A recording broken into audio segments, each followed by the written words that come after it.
In my last Ogres versus Nurgle video in Domination, I had mentioned some factors that make this a tough matchup for Nurgle in particular against Ogres, and a lot of you chimed in the comments with similar experiences.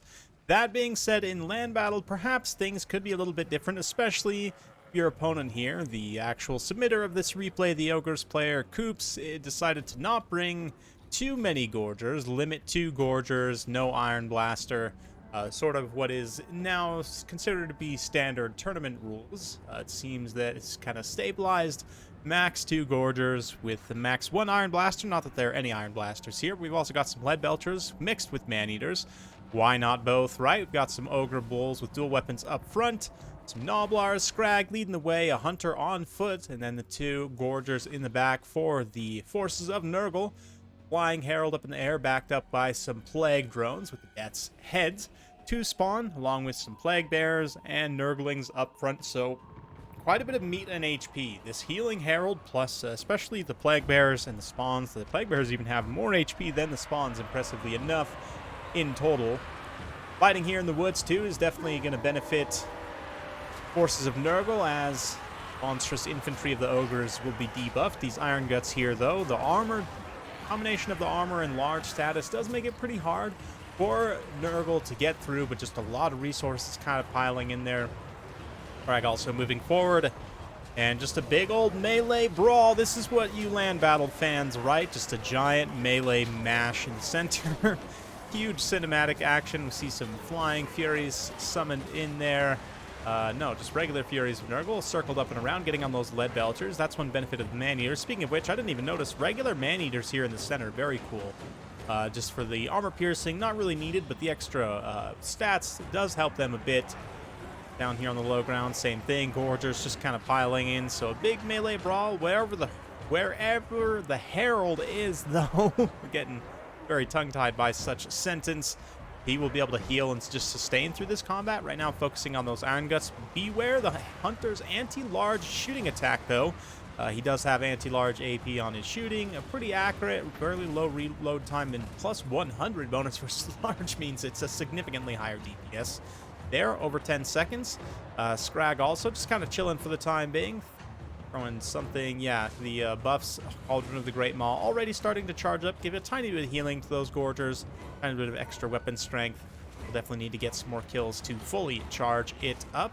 That being said, the Furies are kind of been a little bit, not thrown away necessarily early on, but just kind of moving in on the Lead Belchers and sort of getting soloed out. I almost might just keep a unit of Furies in reserve at this point, purely to chase routing units, rather than committing them in here. And like, to take out the Hunter, the Gorgers can now counterattack back with that anti-infantry bonus, be able to take them out relatively easily. That being said, Scrag is definitely taking some significant damage. The Plague Drones actually utilizing their Death's Heads to throw in there. He then jumps into this melee combat, which is not a good idea.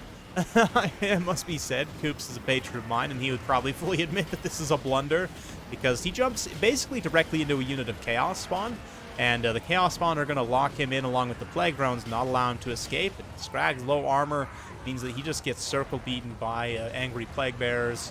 Maybe not angry, they're actually probably fairly jovial at this point, getting to spread their love and joyous gifts to Scrag. And yeah, we don't want to know, like, they're dipping the Nurglings in the pot and everything. Anyway, definitely some extra ingredients there, must be said.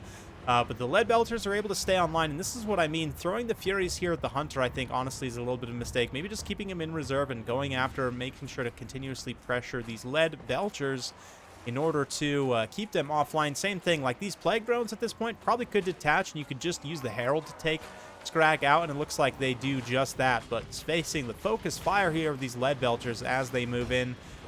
Looks like Lead Belchers actually still teeing off on the Herald, so we'll see. The Plague Drones will get in there. They might be able to mix it up for a bit, but they probably don't have enough stopping power long-term to actually shut this unit down, especially if, like, the Man-Eaters turn around and start firing. But right now, the Man-Eaters and the Hunter are focusing pretty heavily. The Herald does finish off Scrag, which is very important, especially against a faction like Ogres that honestly doesn't have that great leadership all around.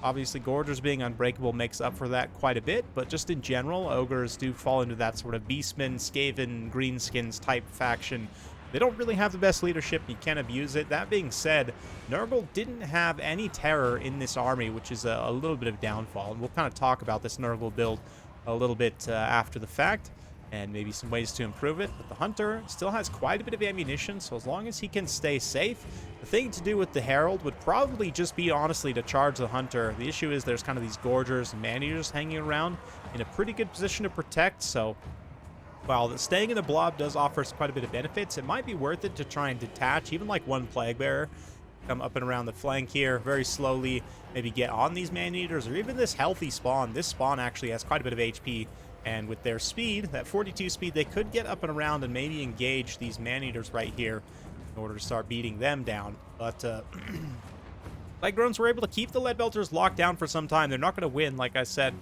just due to the fact that their HP was so low to begin with on that engagement, but they do get taken out there. Some Noblar Trappers still hanging around on the outside, providing a little bit of attack by missile and leadership debuff. Not that that's going to matter too much against the demonic faction unless you can really force them low on leadership, but a Fleshy Abundance upgraded. Huge AoE heal, hits all of these units in this disgusting blob.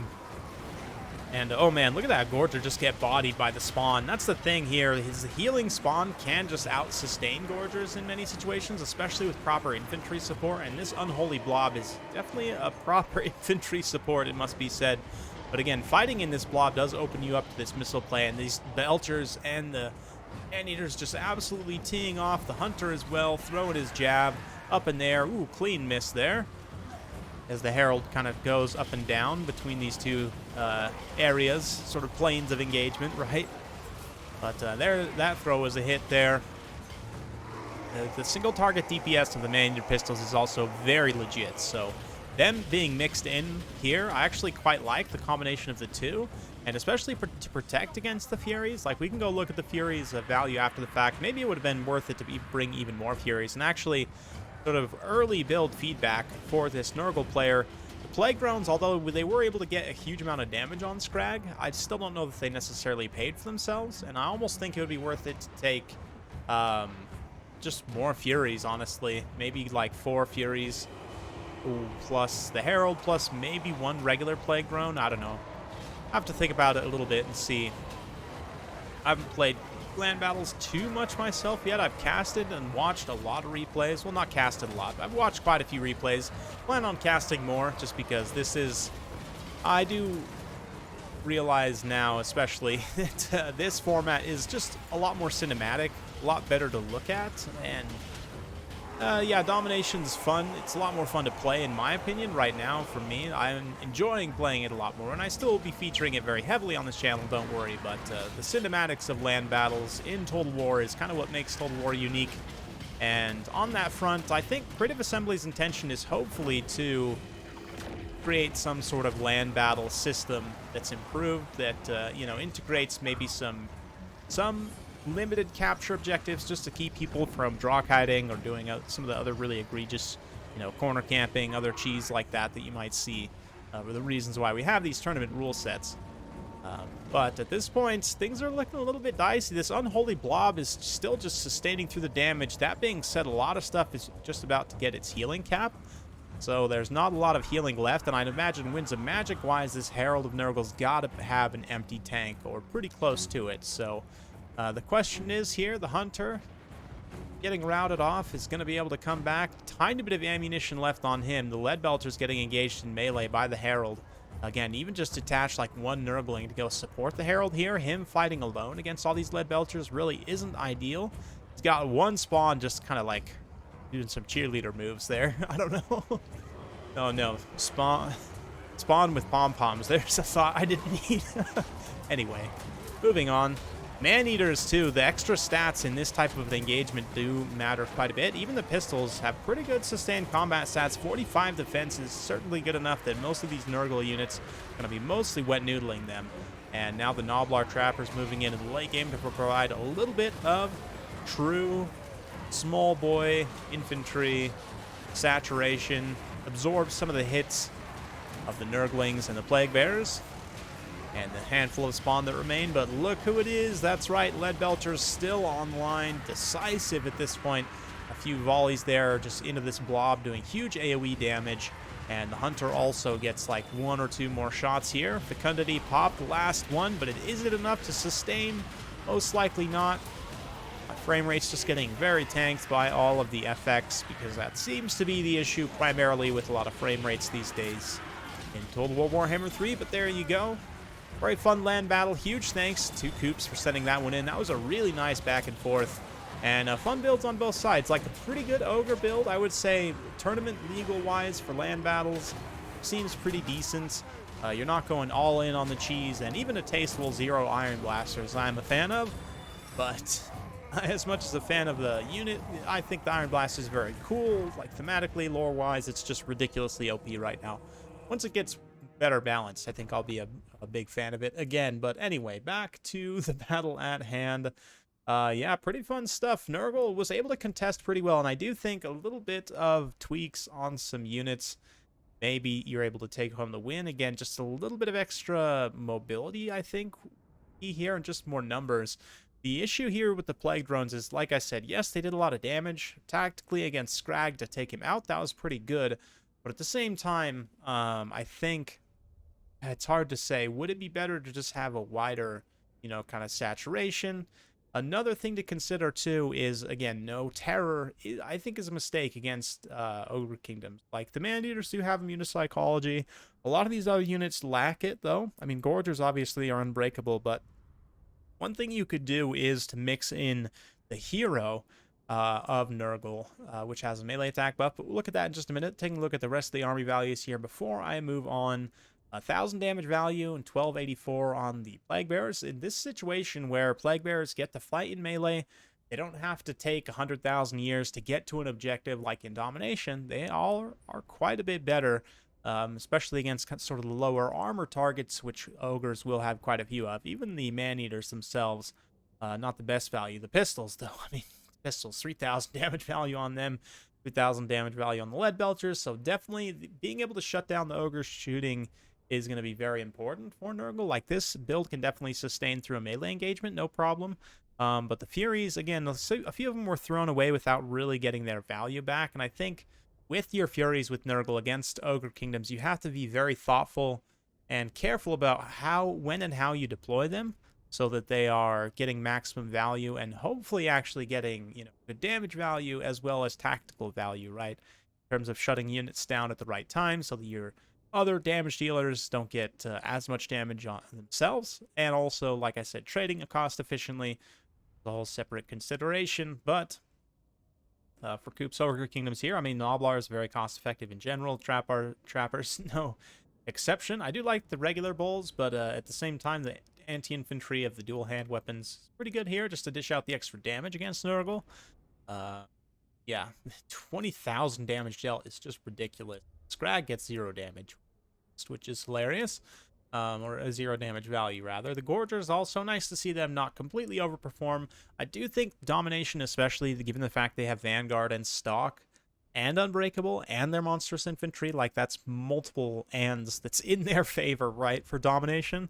And in land battle, they're still strong, don't get me wrong, but they're not as broken. And especially being able to mass a little bit more stopping power against only 2. Seems like it's probably okay. But anyway, back to the Nurgle builds here. So if we go back into Trusty versus AI land battle here, and I go look at the Ogre Kingdom's roster. So again, like the Nurgle Kingdom. Yeah, you know what I mean. The hero here, the Plague Ridden. So this would be a way for you to mix in some terror and also have a little bit of a melee attack buff, which can be quite useful. So obviously you get Aspect of Dread Knight, pretty decent, honestly. Causes terror for a limited amount of time. If you don't have a lot of extra funds to find some way to get terror, which with Nurgle, surprisingly enough, you don't really have a lot of cost-effective options, because the Beast of Nurgle doesn't cause terror. If it did, that would be awesome. It would actually help Nurgle so much. But it doesn't, so you've only got the Great Unclean One or the Soul Grinder, both of which it's a little bit tough to bring in certain situations. So in order to get more cost-effective terror, you could take this guy, With just that, and with the Locus of Virulence, which is a melee attack buff and armor piercing, but really the melee attack, more than anything, is a huge boon to Nurgle, given that a lot of your units have good weapon strength. Consider, like, the spawns. I mean, spawns, yeah, 130 weapon strength, 58, and only 32 attack without Frenzy, although they do get, you know, up to 40 with Frenzy. Even still, though, it's not amazing at the end of the day.